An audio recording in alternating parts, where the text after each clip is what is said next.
All right, today we are diving into one of philosophy's most provocative and honestly most misunderstood thinkers, Friedrich Nietzsche. This guy wasn't your typical philosopher, building these grand, intricate systems. Nope. Nietzsche's style was more like taking a hammer to the very foundations of Western thought.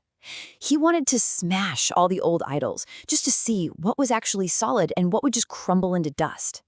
In this quote, some men are born posthumously. Man, that perfectly captures his own life, doesn't it? Because while he was alive, hardly anyone paid attention to him. He was pretty much ignored. But then, after this tragic mental collapse and his death, his ideas just exploded onto the scene. They ended up shaping, everything from existentialism to modern psychology. It's like he was writing for a future that just wasn't ready for him yet. So, just to give you a quick picture of his life, it was a total roller coaster. We're talking intense peaks and just devastating valleys. He was born into this very religious family. His dad was a pastor. But then he becomes this prodigy, a full professor at the age of 24. Can you imagine? But his ideas were so radical, and he was struggling with constant illness. So he ended up just wandering Europe, writing. This is when he produces his masterpiece, Thus Spoke Zarathustra, right before that tragic mental breakdown that basically silenced him for the rest of his life.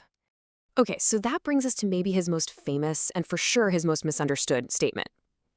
God is dead. Now, when you hear that, you might think he's celebrating, right? Like, yay, atheism!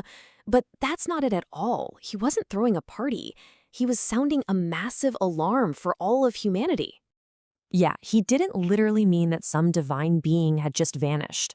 What he was doing was making a huge cultural diagnosis. He was saying that the idea of God, which had been the bedrock of meaning, of morality, of everything in the West for 2,000 years, that idea was no longer believable. Science, reason, they had eroded that foundation. And he was terrified of what would happen next.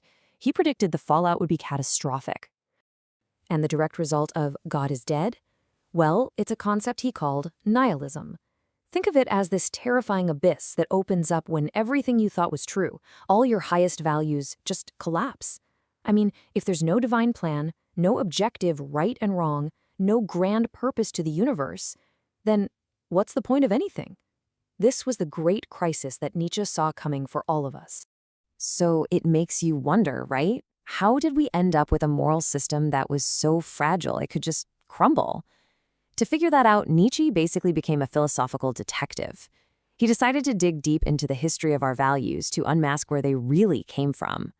And what he found was that there are basically two completely different origins for the word good. First, you have what he called master morality. This came from the ancient nobles, the aristocrats. For them, good just meant powerful, proud, strong, anything that affirmed life. But then you have slave morality. This was born from the resentment of the weak and oppressed. See, they couldn't compete in terms of power, so they did something genius. They flipped morality on its head. Suddenly, their weakness, humility, pity, meekness became good, and the master's strength became evil. And for Nietzsche, this slave revolt in morality, which he largely associated with Christianity, is what ended up completely taking over the Western world. Okay, so this is the crucial point. If our whole moral system is falling apart, and it was just man-made to begin with, well, that leaves us in a pretty scary place. We're faced with this terrifying freedom. So the big question is, now what? How do we move forward? How do we create our own meaning when the old meaning is gone? Well, Nietzsche's answer starts with his most fundamental idea about life itself. He believed that if you look beneath everything we do, everything we believe, you'll find one single primary driving force. He called it the will to power. And look, let's get this out of the way right now. This was not about wanting to be a dictator and dominate other people. That's a huge misreading. For Nietzsche, the will to power is this fundamental drive in all living things, not just to survive, but to grow, to expand, to overcome challenges and master yourself. Think about an artist driven to create something beautiful, or an athlete pushing their body to the limit. That's the will to power in action. It's the engine of life. So if we stop suppressing this will to power and actually embrace it, what happens then? What do we become? Well, Nietzsche's answer is the Übermensch, which translates to the overman or superman. This is his goal for humanity. It's an individual who is moved beyond traditional morality, who doesn't need God or old rules because they are strong enough to create their own values, values that say yes to life in all its beauty and all its pain. But how do you know if you're actually living that kind of life? How can you test yourself to see if you're truly affirming your existence? Well, Nietzsche came up with a thought experiment for this, one he called the greatest weight. It's the ultimate test. So, picture this. You're in your loneliest loneliness, maybe late at night, and a demon sneaks into your room. And this demon says to you, this life you're living right now, you're going to have to live it again, and again, and again. Innumerable times more, and nothing will be different. Every joy, every pain, every mistake, every single boring moment, it will all come back exactly the same forever. So what's your reaction? Would you just collapse, throw yourself on the ground, gnash your teeth, and curse that demon? Or is there a chance you could look at it and say, you are a god, and I have never heard anything more divine? That's the question. To be able to joyfully say yes to your life repeating for all eternity, for Nietzsche, that is the ultimate sign that you have truly learned to love your life. He had a name for this goal, amor fati. It's Latin for love of one's fate. It doesn't just mean accepting your life. It means loving it, loving everything that's happened, the good and the bad, because all of it, every single piece, forged you into the person you are today. To live a life where you wouldn't change a thing, that's how you pass Nietzsche's ultimate test. But let's be real. A philosophy like this, all about power and creating your own values, it's dangerous. It can be twisted, and we absolutely cannot talk about Nietzsche without facing the darkest part of his legacy, how his ideas were hijacked by one of the most monstrous regimes in human history. Okay, so let's set the record straight, right here and now.